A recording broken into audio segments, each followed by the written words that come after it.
Japan is one of the best tourist destinations on the planet. There are thousands of attractions all over the country, and you'd probably need multiple lifetimes to go through them all. That's why we've decided to gather 10 of the best places in all of Japan to visit, so you can plan your trip accordingly. This list includes places you've probably knew about, but also some places that you might never heard of before. Before we continue, make sure to hit that red button and subscribe to Via Travelers on YouTube. Now, without any further ado, let's take a look at the 10 best places to visit in Japan. Sapporo is the northernmost Japanese city, and it's actually located closer to Russia than nations you might regard as close to Japan, like Korea or China. This gives Sapporo quite a unique culture that's unlike anywhere else in Japan.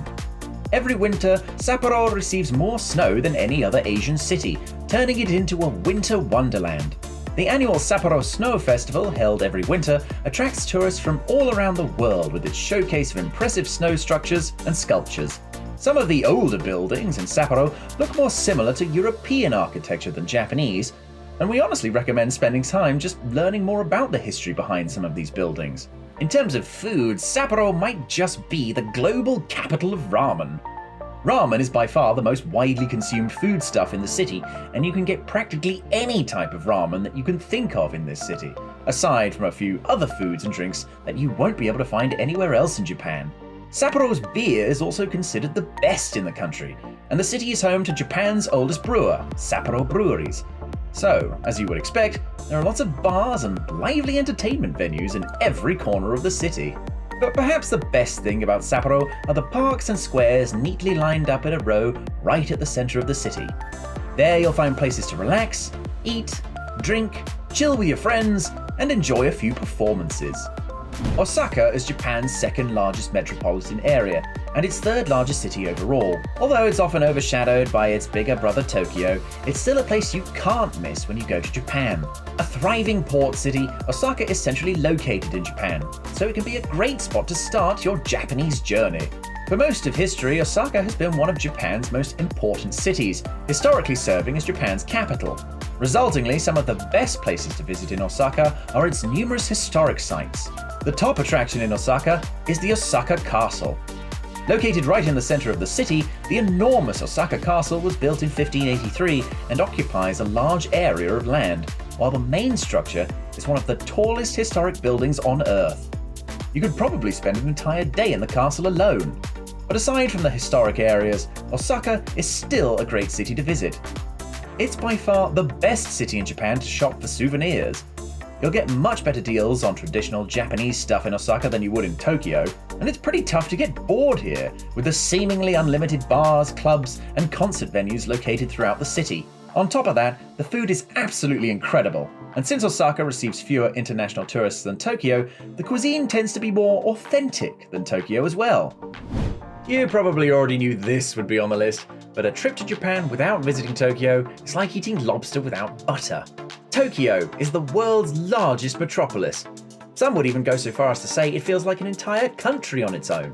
The sheer scale of this city is unimaginable, and you don't need me to tell you that there's no shortage of things to do in Tokyo. Tokyo is one of the entertainment capitals of the world. There's almost always some sort of concert, event, or festival happening somewhere in the city at any given time. You might think of Tokyo as a modern metropolis, but there's actually a ton of history that is still alive to this day. You can start off your trip in the historic area of Yanasan, a charming and chill district named after the Yanaka, Nezu, and Sindagi neighborhoods it encompasses. If you want to do a little shopping and a bit of partying on the side, you can visit the Harajuku district, which is considered the center of Japanese fashion and pop culture. If you want to just relax and escape the hustle and bustle, you can visit the city's numerous parks, shrines, temples, and museums that are liberally scattered across town. In short, Tokyo has pretty much everything. It's one of the most exciting places on the planet to visit. On top of that, despite its size, it's spotlessly clean, orderly, and safe in almost every corner, as is almost all of Japan. If you wanted to go somewhere that's a bit different from the rest of Japan, then Okinawa is definitely the place for you. Ishigaki is an island off mainland Japan. It's a part of the Okinawa Prefecture, which is the southern and westernmost part of Japan. Home to its own unique culture, the most common languages spoken here are completely different from Japanese.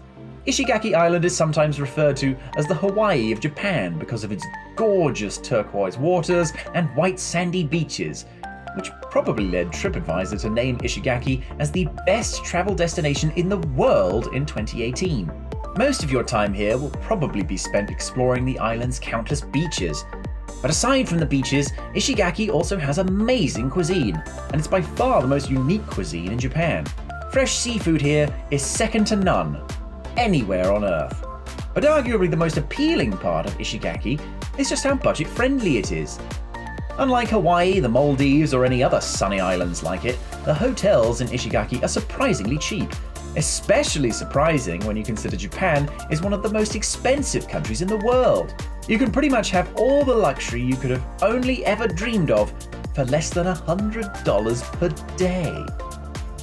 Yes, I know, Tokyo's already been mentioned in the list, but if Tokyo can be considered its own country, then the Shinjuku district of Tokyo is an entire world of its own within the city. Shinjuku is the hustling, bustling center of Tokyo.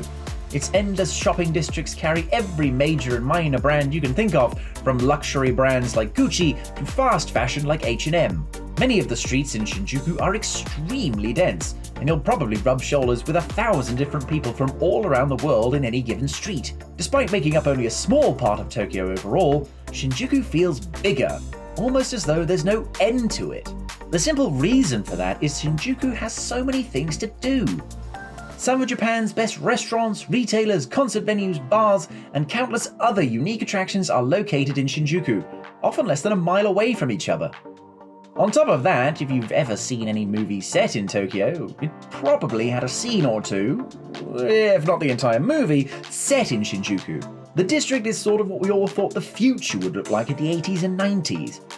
But not everything in Shinjuku is flashy or high-paced. In fact, the Shinjuku-Jion National Garden is one of the quietest places in all of Tokyo, and it's the perfect spot for you to just forget about all your troubles and relax. Kyoto is probably the most well-known Japanese city outside of Tokyo, and there's a reason behind it. You know, other than the fact that they share the same letters. This city is the perfect place to experience Japanese culture, and it's often called the cultural capital of Japan. The look of this city is probably what automatically pops into most folks' heads when thinking of Japanese culture. Unlike many of Japan's major cities, Kyoto was largely spared from the effects of World War II, which means it has more historic buildings than anywhere else in Japan. There are over 1,600 historic Buddhist temples, monasteries, and shrines, all featuring gorgeous traditional Japanese architecture. Kyoto is home to more World Heritage Sites than anywhere in the world. On top of that, there are so many historic gardens that date back to hundreds, if not thousands of years, and they're all so well preserved and maintained that it'll just take you back in time. It's the perfect city for you to get a few Instagram shots. If you're more of a fan of modern Japanese culture, then Kyoto is also home to the World Manga Museum, a place that almost any cartoon fan is going to enjoy. Overall, there simply can't be a trip to Japan without visiting Kyoto at least once, although we recommend you spend at least a few weeks, if not a few months, inside this amazing historic city. Yokohama is the second largest city in Japan, but it's quite different from both Tokyo and Osaka. Much like Osaka, Yokohama has been a city that has existed in Tokyo's shadow. Most of the city is relatively new and modern because it was almost completely destroyed in various earthquakes in the early 20th century, and what remained was destroyed in World War II. But since then, Yokohama has made a serious rebound as a city, and it has turned into one of the best cities in the country to visit. The coolest part of Yokohama would have to be the Minato Mirai, which literally translates to Harbour of the Future. It's one of the most modern and high-tech districts in all of Japan, and it's one of the reasons why Japan has such a futuristic reputation. This can be a great place to explore, take some pictures, and appreciate the technology behind it all. Yokohama is also home to Japan's largest Chinatown, and a trip to that Chinatown is pretty much like being in China itself. For this reason, some consider Yokohama as the Japanese San Francisco, but it's even more unique in its own way. Other interesting things about Yokohama include the Ramen Museum, which is pretty much a shrine with all the ramen information in the world. Visiting Yokohama is also super simple, since it's not too far away from Tokyo, and is well connected with it. Takayama is a gorgeous little town located on the edge of the Japanese Alps. Visiting this town will almost make you feel like you've traveled back into the past because it's filled with historic buildings. While Kyoto may be similarly historic, it's still a major metropolis, while Takayama still manages to preserve the whole historic aura with a small town feel. Takayama's historic district is super aesthetically pleasing to just stroll around in, take some pictures, and learn more about the town's history. The town is famous around Japan for having only the best sake in the country, and it's pretty much impossible to go on any street in this town without coming across a sake bar that dates back hundreds of years. Takayama is home to a lot of traditional festivals, and the historic Japanese culture that we've all come to know and love is extremely well preserved here. Unlike every major city in Japan, Western culture hasn't really made its inroads in this small town, which gives it a unique character, making it feel more authentically Japanese. But the most striking thing about this town is the natural scenery all around it. You could easily confuse it for Switzerland or northern Italy. It's one of the most naturally beautiful places you might ever see in your life. Mount Fuji needs no introduction. But since I'm here, I'll give it one. It's pretty much the most iconic cultural landmark in all of Japan, being the subject of all sorts of paintings, movies, TV shows, poems, and novels from both inside and outside of Japan. It's actually an active snow-capped volcano, one of the tallest in the entire world. It's an important spiritual site in Japan, and it's pretty clear why. Just looking at it is inspiring. You don't need to be an experienced climber to get to Mount Fuji. In fact, it's a pretty easy walk. Thousands of tourists with no experience at all easily reach the peak of this volcano every single year. It's not too far away from Tokyo either, making it easily accessible, and climbing it gives you a great opportunity to enjoy the most stunning workout you'll ever have anywhere in the world. The area around Mount Fuji is as beautiful as the peak itself, and climbing all the way up to get a panoramic view of the whole area as well as Tokyo is the best payoff for all that hard work. Kobe is Japan's 7th largest city, so it's not really talked about as much as Tokyo, Osaka, or Kyoto as a tourist attraction.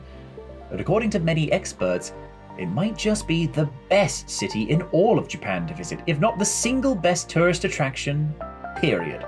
Famous for its namesake beef, Kobe has a reputation for being extremely pleasant. The weather is never too extreme, no matter what time of year it is, and on top of that, Kobe is surrounded by nature, and you'll be able to see mountains, forests, lakes, and beaches all over the city, sometimes even incorporated within the city infrastructure itself. Kobe is also home to some of Japan's most well-known landmarks. The tall Kobe Port Tower is not only a sight to look at, but it's also the perfect place to enjoy gorgeous 360 panoramic views of the entire city and surrounding countryside. Visiting Kobe is a learning experience that you can't miss. There are a lot of cultural attractions in Kobe, with a bunch of world-class museums that detail a wealth of Japanese history. There are also many historic buildings and temples, such as the Jain Temple with its white marble, which really is something you won't see anywhere else in Japan. But overall, Kobe is a great place because it's so laid back. Most of the residents like to spend the weekends relaxing on the beaches or in the city's many parks. The weather makes it a perfect place to spend time outdoors. If you're going to visit Japan, you have to visit this incredible city. That's a wrap for the 10 best places to visit in Japan. Which Japanese tourist attraction is on your bucket list? Let us know in the comments below. As always, don't forget to like this video and subscribe to Via Travelers for more videos like this. Make sure to subscribe to our newsletter on viatravelers.com as well. Until then, we'll see you in the next one. Sayonara!